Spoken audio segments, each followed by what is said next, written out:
Hey, it's Clay Trader, and this will be a video chart on ticker symbol ETRM. We will take a look at the 30-minute time frame.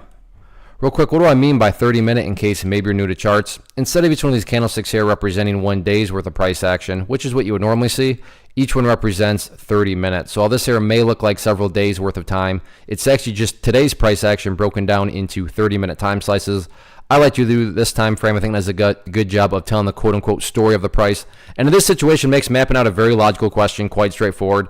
And that question revolves around the fact that today was a very, very nice move. Now, I get it. Sure, the price did pull back from, the highs of the day. But when you consider where the price was yesterday, way down here to where it ultimately closed up there, I think we can all agree that this here was still a very nice movement in price, which leads to the very valid and logical question, is this the start of something bigger? Or in other words, is there any sort of true power behind this price movement?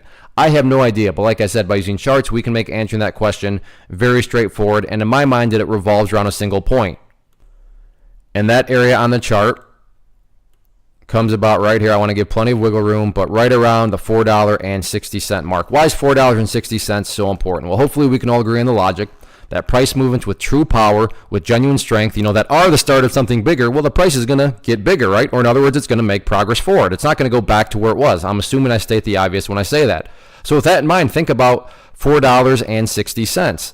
Any sort of closes below it, or worse if the price separates to the downside, what would that be doing to the price? That would literally be putting the price right back inside of this range that it just broke out of. Again, going back, not a sign of true strength. Whereas let's say the price pulls back and kind of just keeps on doing what it's been doing, meaning, over the past, the price just keeps on bouncing around this level here. So it comes down here, bounces around a little bit more. Like I said, it's already been doing it several times here. So that occurs, and then the price heads back up.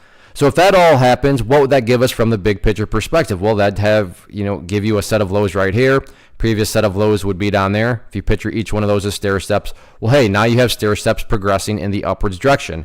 And that's the name of the game. That's what a truly strong move is going to do over time. If this is the start of something bigger, it's going to make progress. And I'm defining and quantifying this statement, make progress, as $4.60. I'm not even going to bother talking about levels of resistance because in my opinion, breaking levels of resistance not really a huge priority for the chart right now.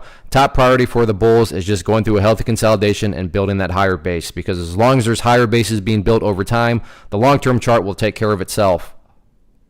One of the biggest questions that I get is, hey Clay, how do you find the stocks that you trade? So what I've done is put together a free resource guide where I talk about the tools that I use to locate stocks that I find interesting and think may have potential. So if that sounds like something that could add value to you as a trader, then click on the image that is up on the screen right now and I will email you the guide. The guide itself is very short and to the point, and best part, it's completely free. Thanks for watching the video. Let me know if you have any questions.